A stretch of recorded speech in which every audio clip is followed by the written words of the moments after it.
ಈ ಹುಲ್ಲಿನ ಹೆಸರು ಈ ಹುಲ್ಲಿನ ಕುಟುಂಬದ ಹೆಸರು ಈಸಾಕ್ನೆ ಅಂತ. ನೀರು ಬದಿ ಬರೋ ಗಿಡಗಳೇ ಜಾಸ್ತಿ. ಆ ಈಸಾಕ್ನಲ್ಲಿ ಎಷ್ಟೋ 106 ಜಾತಿಗಳಿರಬೇಕು. ನಾನು 10-15 ನೋಡಿದ್ದೀನಿ. ಬೇರೆ ಬೇರೆ ಸೈಜ್ ಬರುತ್ತೆ. ಅಲ್ಲಿರೋ ಸಾರಾಂಶದ ಪ್ರಕಾರ ಆ ಸೈಜ್ ಇವಾಲ್ವ್ ಆಗಿದೆ. ಸೊ ಸ್ವಲ್ಪ ಫಾಸ್ಟಾಗಿ ಹರಿಯೋ ತೆಳ್ಳಗಿರೋ ನೀರು 1 ಇಂಚ್ ನೀರಲ್ಲಿ ಕಲೆಕ್ಷನ್ ಆಗೋ ಜಾಗದಲ್ಲಿ ವೆಸ್ಟರ್ನ್ ಘಾಟ್ಸು ಫುಟ್ಹಿಲ್ಸಲ್ಲೆಲ್ಲ ಆ ಸ್ಟ್ರೀಮ್ಸಲ್ಲೆಲ್ಲ ಬರುವಂಥದ್ದು ಹುಲ್ಲಿದು. ಅಂದರೆ ಹಿಂಗೆ ನೀರು ಹರ್ಕೊಂಡು ಹೋಗ್ತಾ ಇರುತ್ತಲ್ಲ, ಇಷ್ಟು ದಪ್ಪ ನೀರು, ಅದ್ರಲ್ಲಿ ಸಾರಾಂಶ ಜಾಸ್ತಿ ಇರೋಲ್ಲ. ಸೊ ಆ ಸೈಡಲ್ಲೆಲ್ಲ ಬೆಳ್ಕೊತಾವೆ ಇವು ಅಂಥ ಹುಲ್ಲು. ಆ ಈಸಾಕ್ನಲ್ಲಿ ಅಂಥದ್ದು ಒಂದು. ಆಮೇಲೆ ಈಸಾಕ್ನ ಜಾತಿಗೆಲ್ಲದಕ್ಕೂ ಈ ಪಿಂಕು ಇದಿದೆ ಹೂವು. ಈಗ ಮೊಗ್ಗು ನೋಡ್ಬೋಣ ಇಲ್ಲಿ. ಇದು ಮೊಗ್ಗು. ಶಬ್ದ ಮಾಡಬೇಡ 2 ನಿಮಿಷ. ಇದು ಮೊಗ್ಗು ನೋಡ್ಕೊಡಿ. ಒಳ್ಳೆ ತುಂಬ ಬ್ಯೂಟಿಫುಲ್ ಆಗಿದೆ ಹೂವು ಆ್ಯಕ್ಚುಲಿ ಅಲ್ಲ. ಪಿಂಕು ಸಖತ್ತಾಗಿದೆ.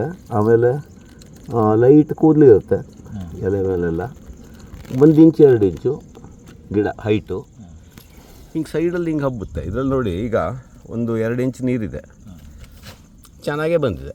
ಮಳೆಗಾಲ ಮುಗಿತಿದ್ದಂಗೆ ಹೂ ಬಿಡುತ್ತೆ. ಇವೆಲ್ಲ ದನಗಳೆಲ್ಲ ತಿನ್ನುವಂಥ ಜಾತಿ, ಅಂದರೆ ಸ್ವಲ್ಪ ಸಾರಾಂಶ ಎಲ್ಲ ಇರುವಂಥ ಹುಲ್ಲು. ಸ್ವೀಟು, ಸ್ವಲ್ಪ ಜ್ಯೂಸು ತುಂಬಿರೋದು, ರಸ ತುಂಬಿರೋ ಸಿಹಿ ಹುಲ್ಲುಗಳಲ್ಲಿ, ಸಣ್ಣ ಸಣ್ಣ ಹುಲ್ಲಲ್ಲಿ ಇದು. ಆಮೇಲೆ ಹೂವು ನೋಡಿ, ಪಾಲಿನೇಷನ್ ಆಗೋದು ಗಾಳಿಯಿಂದ.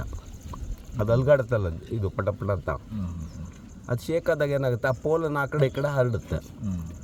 ಸೊ ಇವಕ್ಕೆ ಚಿಟ್ಟೆ ಆಮೇಲೆ ಇದು ಜೇನುಳೆಲ್ಲ ಬೇಕಾಗಿಲ್ಲ, ಗಾಳಿಯಲ್ಲೇ ಪಾಲಿನೇಷನ್ ಆಗೋಗುತ್ತೆ. ಬೀಜ ಗುಂಡಕ್ಕಿದೆ. ಸೊ ನ್ಯೂಟ್ರಿಷಸ್ ಬೀಜ ಆಗಿರ್ಬೇಕು ಹೆಚ್ಚಿನ ಪಕ್ಷ. ಅದರಲ್ಲಿ ಸ್ವಲ್ಪ ನಾನು ನೋಡಬೇಕಷ್ಟೇ ಇದನ್ನ. ಈ ಜಾತಿ ಹೆಸರು ಈಸಾಕ್ನೆ ಗ್ಲೋಬೋಸಾ. ಒಂದೋ ಗ್ಲೋಬೋಸಾ, ಇಲ್ಲದ್ರೆ ಅದೇ ಥರದ್ದು ಇನ್ನೊಂದಿದೆ. ಒಂಚೂರು ವ್ಯತ್ಯಾಸ ಇದ್ದಾವೆ. ಇದರಲ್ಲಿ ಎಲ್ಲದಕ್ಕಿಂತ ಸಣ್ಣ ಈಸಾಕ್ನೆ ಅಂದರೆ ಈಸಾಕ್ನೆ ಏನು ಇದು ಮೈಸೂರೆನ್ಸಿಸ್ ಏನೋ ಒಂದು ಬರುತ್ತೆ, ಇಷ್ಟೇ ಉದ್ದ ಹುಲ್ಲು. ಅದನ್ನು ನೋಡಿದ್ದೀನಿ. 1 ಇಂಚ್ ಕರೆಕ್ಟಾಗಿ ಇದೇ ಥರ ಹೂಗಿವೆಲ್ಲ ಇದೇ ಥರ 1 ಇಂಚ್ 1 ಮಿಲಿಮೀಟ್ರ್ ನೀರಲ್ಲಿ ಬರೋದದು. ಸೊ ಇದು ಈಸಾಕ್ನೆ ಹುಲ್ಲು. ಸ್ವಲ್ಪ ರಸ ತುಂಬಿರೋವಂಥದ್ದು ಹುಲ್ಲು, ದನಗಳಿಗೂ ಬರುವಂಥದ್ದು. ಆಮೇಲೆ ದನ ಕುರಿ, ಅಲ್ಲೆಲ್ಲ ಕುರಿ ಇಲ್ಲ ದಕ್ಷಿಣ ಕನ್ನಡದಲ್ಲಿ, ದನಗಳು ತಿಂತವೆ ಮಳೆಗಾಲ ಮುಗೀತಿದ್ದಾಗೆ.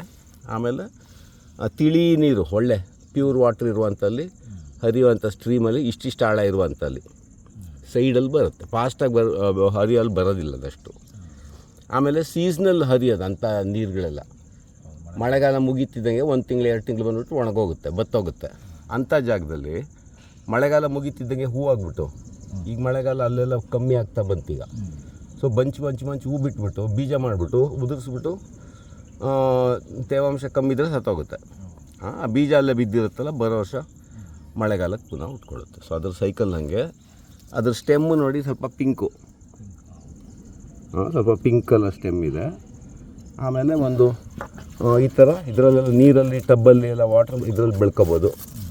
ಗದ್ದೆ ಕಳೆ ಟೈಪು ಇದು ಸ್ವಲ್ಪ ಇದು ಮಾಡಿಕೊಟ್ರೆ ಈ ಥರ ಜಾಗ ಹಿಂಗೆ ಈ ಥರ ಟ್ರೇಯಲ್ಲಿ ಬೆಳ್ಕೊಬೋದು ಇದನ್ನ. ಅದ್ರ ಜೊತೆ ಇದು ತಾವರೆ ಹೂವು ಬೆಳ್ಕೊಬೋದು ಟುಗೆದರ್. ಆಮೇಲೆ ಪಾಂಡಲ್ಲಿ ಗಿಂಡಲ್ಲೆಲ್ಲ ಸೈಡಲ್ಲಿ ಹಾಕ್ಬೋದು. ಒಳ್ಳೆ ಹುಲ್ಲಿದು ಈಸಾಕ್ನೆ ಅಂತ ಹೆಸರು. ಫಾಸ್ಟಾಗಿ ಬರೋಲ್ಲ, ಅಂದರೆ ಸ್ಲೋ ಅಷ್ಟೇ. ಫಾಸ್ಟಾಗೇ ಬರುತ್ತೆ, ಎತ್ತರಕ್ಕೆಲ್ಲ ಹೋಗಲ್ಲ. ಇಷ್ಟಿಷ್ಟೇ ಎತ್ತರ. ಕಂಟ್ರೋಲ್ ಮಾಡೋಕ್ಕೆ ಸುಲಭ ಇದು.